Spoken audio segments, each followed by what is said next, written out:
Paparan dari negeri di bawah vayu, fenomena El Nino meningkatkan panggilan berkaitan kebakaran terbuka di Sabah sebanyak 8 kali ganda. Laporannya kita langsung sahaja bersama Redwin Robin di Kota Kinabalu. Redwin, silakan. Baik Nurul, jumlah panggilan membabitkan kes kebakaran terbuka di Sabah meningkat 8 kali ganda setakat 25 Februari ini berbanding tempoh sama tahun lalu. Sepanjang tempoh itu, Jabatan Bomba dan Penyelamat Malaysia JBPM Sabah menerima 421 panggilan berbanding hanya 53 panggilan tahun lalu. Timbalan Pengarah JBPM Sabah Farhan Sufian Borhan berkata pihaknya bersedia menghadapi peningkatan panggilan kecemasan berkaitan kebakaran terbuka akibat cuaca panas atau fenomena El Nino yang dijangka berterusan hingga Jun ini. Setakat ini, kebanyakan panggilan melibatkan daerah Tuaran dan Penampang susulan cuaca panas dan kering yang dihadapi kini. Dalam musim kering ni, jadi pihak bomba akan buat pemantauan daripada masa ke semasa, kawasan-kawasan hotspot. Kalau belukar kita tidak risau, yang paling kita risau ni tanah gambut lah. Ya, jadi memang kita utamakan untuk kawasan Beaufort, kawasan Sipitang, kawasan Kuala Penyu. Bercakap kepada RTM, Farhan menjelaskan pada masa ini, daerah Beaufort mencatatkan suhu panas tertinggi dengan 37 darjah Celsius. Jabatan Kastam Diraja Malaysia JKDM Sandakan Cawangan Sandakan berjaya merampas rokok dan minuman keras dengan nilai keseluruhan berjumlah hampir RM954,000 sepanjang Januari lalu. Rampasan melibatkan beberapa lokasi berasingan di Kinabatangan, Sukau, Beluran dan Paitam.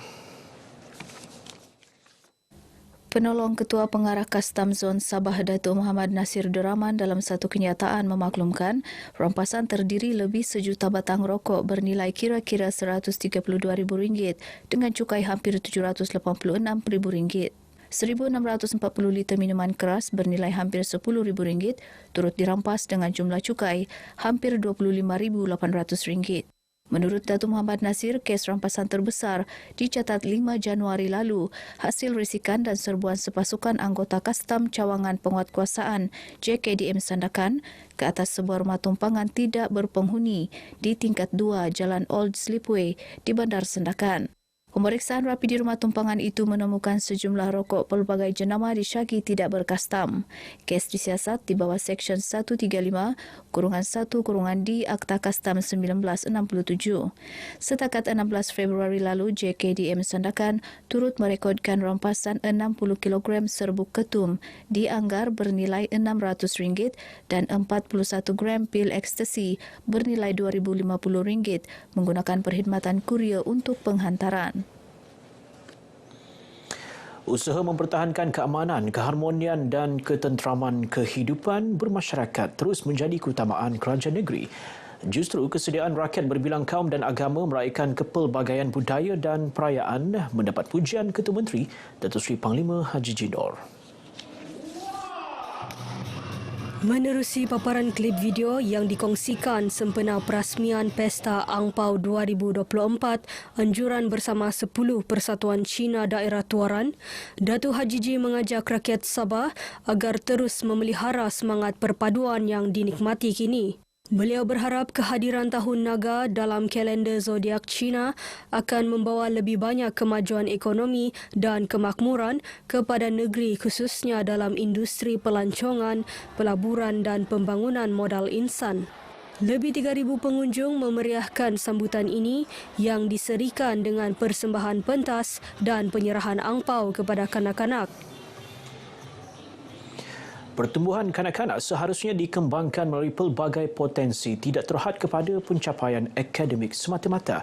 Justru Tabika Perpaduan Zon Bandaraya Kota Kinabalu mengambil inisiatif mengadakan program Pintar Kreatif Tabika Perpaduan bagi menggilap potensi dan bakat kanak-kanak dalam bidang yang diminati. Wartawan Iswadiman Samsudin ada perkongsiannya.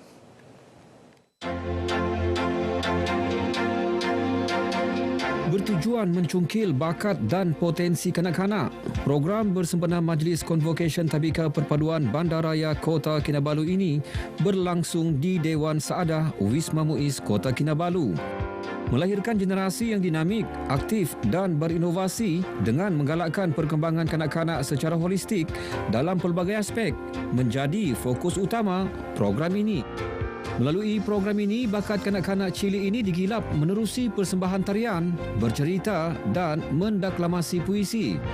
Program kreatif ini juga turut menitikberatkan usaha meningkatkan kreativiti seni kanak-kanak menggunakan barangan terpakai untuk menghasilkan replika bangunan yang menjadi ikon negara serta permainan uji minda berasaskan pendidikan. Selain berupaya meningkatkan keyakinan diri, program ini juga secara tidak langsung menyokong pelan pendidikan awal kanak-kanak Tabika Perpaduan 2021-2030. Ia salah satu inisiatif Kementerian Perpaduan Negara untuk memberi suntikan dan nafas baharu kepada program pendidikan awal kanak-kanak Tabika Perpaduan. Semua murid terlibat dengan penghasilan alat muzik ini dan diorang pun boleh menggunakan alat muzik tersebut. 1 minggu sebenarnya murid membuat hasil inovasi ini bersama ibu bapa. Kami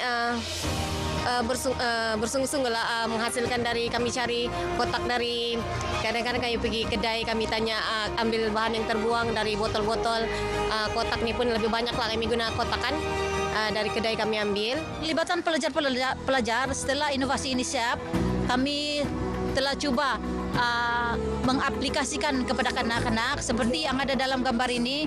Jadi mereka seronoklah sehingga mereka tidak dapat menunggu giliran.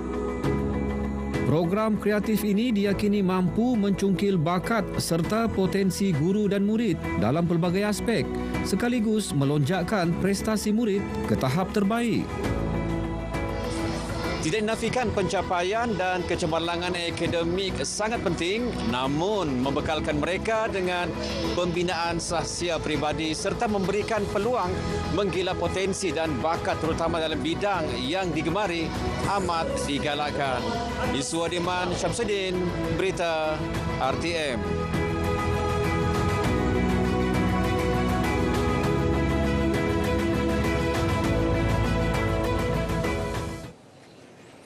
Persatuan Tenpin Bowling Negeri Sabah PTBNS muncul juara kejohanan Tenpin Bowling Terbuka Piala Mayor 2024.